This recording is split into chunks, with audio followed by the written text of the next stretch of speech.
Okay, class, good day again. So let us go to our final topic for the estimate.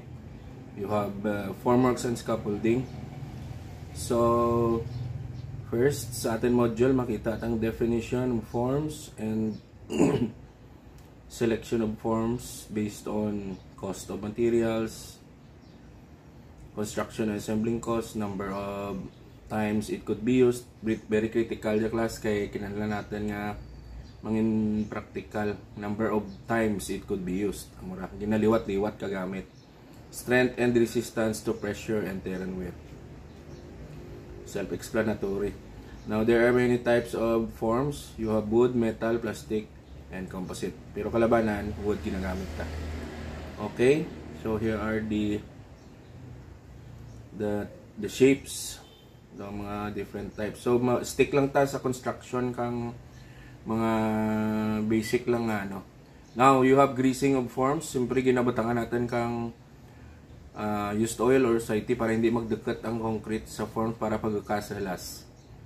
And then plywood as construction form, very basic, very simple ang plywood. Amo gid kalabanan ginagamit because it's economical, lightweight, handy, has smooth surface, less consumption of nails, ease of assembling, and availability. Okay, we all know nga ang ating plywood is 4x8. May 3x8, puro lagsa lang. Okay? So, now we go to types of forms. You have the continuous rib type, kag stud type. May illustration. Kung continuous rib, gapatindag. Kung stud type, gabalabag. Daw studs ka walls. So, very self-explanatory man na. Now, you have here the formulas. Ipapakita ko lang ano. You have perimeter is equal to AB plus 0.2. Ang plus 0.2 dyan class, amo dyan galap, overlap bla. Makita nyo na karon. So, may example kita. Tapos, amo dyan ginanamin ko nga galap. Ang darwa na ka side, sakto gid sa sukol nga 30. Kag ang darwa nga side, ang sapiak nga side, galapaw ta na para malansang mo. So, karon ta lang idranganan ta lang ka-explain kung paano magamit ka formula. Just remember nga perimeter is equal to 2 times sides kag plus 0.2 because of the lapping. And then you have number of pieces gina-divide lang sa area kang sang plywood. And then may table kita nga makita para dyan sa wood frames ang ginalansangan ka pormas. So you have available nga 2x2 may selection ko nga 2x2 and 2x3. May thickness man kaw. So may multiplier ta na digya. Ipakita ko na kung paano gamitin na karon. So next you have circular. Kung circular ang inyo column, may jaman na kung paano ginasolve. So let us just stick to the square and the rectangular by lang. Ang circular pwede nyo na class mabasa rigya. And you have quality sa circular da. Next you have sa girder or sa beams. Column to kayo na ginuna ko class. Sa beam makita nyo perimeter is equal to 2 times A plus B plus 0.1. Manotice nyo manaw nga 0.1 lang because ura ka titaklob sa babaw kung beam bukas ang babaw. Okay, so diyan makita nyo dalawa ka sides, dalom, and bura sa babaw. So, amurang maghimo ka forms class. So, amura. Perimeter is equal to 2 times D, darwa ka kilid, and then sang ka B, and 0.1, kahit sara lang ang lapping. Next, amura kung paano mag-solve, and then refer to tables. Okay. Next, you have examples in class. Ipakita ko lang karon kaninyo. Now, there are additional this is forms staging. Kung paano magpasaka kang kung taas rin ang ginaobra kinahanglan natin pasakaan, may computation. So all in all digyan na tanan i-explain ko kaninyo quantity of lumber. So diyan may vertical kag may horizontal and brace. Tatlo ka klase. Amo diyan klase. You have horizontal gapatindag, you have vertical, and then ang gaikis amura ang bracing. Okay? So, ma-explain ko man later kung mag-solve rin kita. Okay? Let us go to mo dyan tsura kang in our scaffolding ja class, in our layman's term, tambara. So kada poste ginapalibutan ka tambara para hindi maghulag kung magbuhos. Okay? So there are other what do you call this? Other types of scaffoldings which are metal. So dyan may estimate mga class pero kalabanan ka dyan set mag-estimate per sets kung pila kabilog kinahanglan. Here are the accessories. Okay, so later on kung mag-ubran ka mo sa mga dagkal ng kumpanya makita nyo ra class. Okay, that's all. So let us go to the computation. Ma-start kita. Okay, I have here an example of the solution kung paano mag-solve kang number of forms and scaffolding. So first, indicate ko tana nga column and then beams. Now to give you an idea, ang column ko ang size na is 0.15 by 0.3. Parehas handa ka size ka point kang beam na point. Basta magtingala mo class tama agamay because ura nosing dyan atin yung beams ang columns. So ang balay daw box type, hindi mo makita nga galabaw nga poste kag column. So amurat na gusto ka tagiya class. So now let me show you the perimeter kung paano na gin-solve.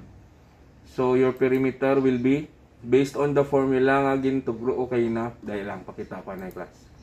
2 plus AB times A plus B plus 0.2. So dara class 2 times A plus B, ang A kag B mo mura ang 0.15 kag 30 plus 0.2. So perimeter na kasangka sangka column.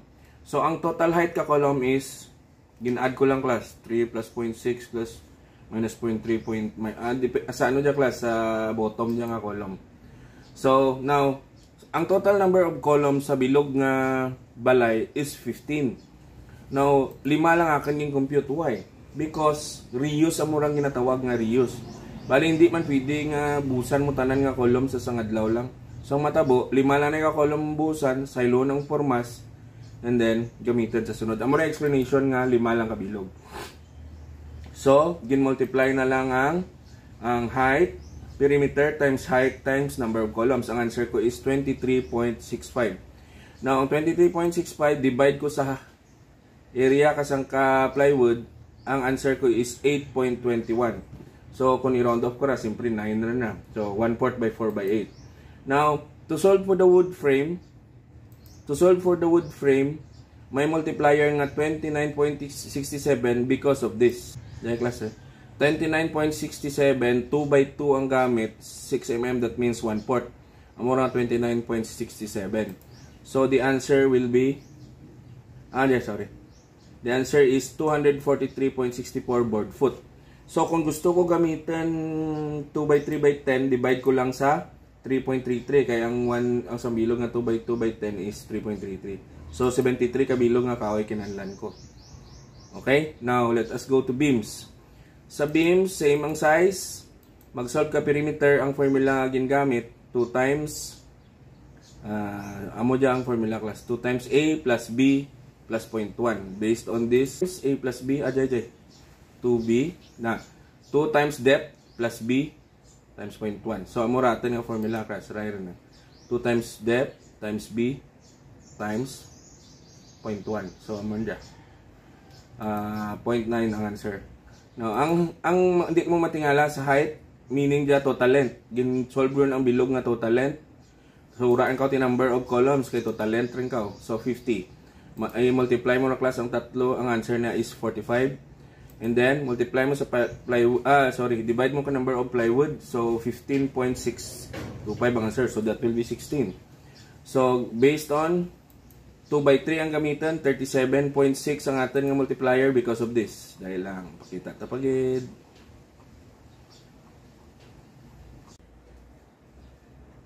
Okay, again. So, the explanation for column staging and scaffolding. So, ang height ka column ta is 4.3. So, tanan nga columns i-stage ta ka, ipatsakaan ta. So, 15 kabilog ang columns. So, the area is multiply mo lang height times number of columns. Ang total na is 64.5. Multiply mo sa multiplier nga 7 because of this. 7 ang gamit ko ay 2/3 gamitin ko ng vertical. Amo ra multiply sa 7. So ang answer is 451. Same with your beams, kay kinahanglan mo kang mga vertical. So total area is 50 ang length times 50 lang length ram. So multiply mo man sa 7 kay gamitan mo nga vertical support sa beams mo is 7 man to, 7 man, sorry. Yeah. 4 beams, 7 man ang di na to gani. Vertical. So this would be 6. 6 dad, sorry. 6 di multiplied by 6. Okay. So same 300 ang answer. So for horizontal support, same ang gamitin nga area or j. Multiplied mo by 21 because of this. Horizontal 2 by 2 gamitin, so this is 21. Next you have you have horizontal support for beams. Tawan ta sa table. Ang beams mo, ang horizontal support na is, kung 2 by 2 gamitan mo, 4.7. So, gin-multiply mo sa 21 mangyapon na. Let me see.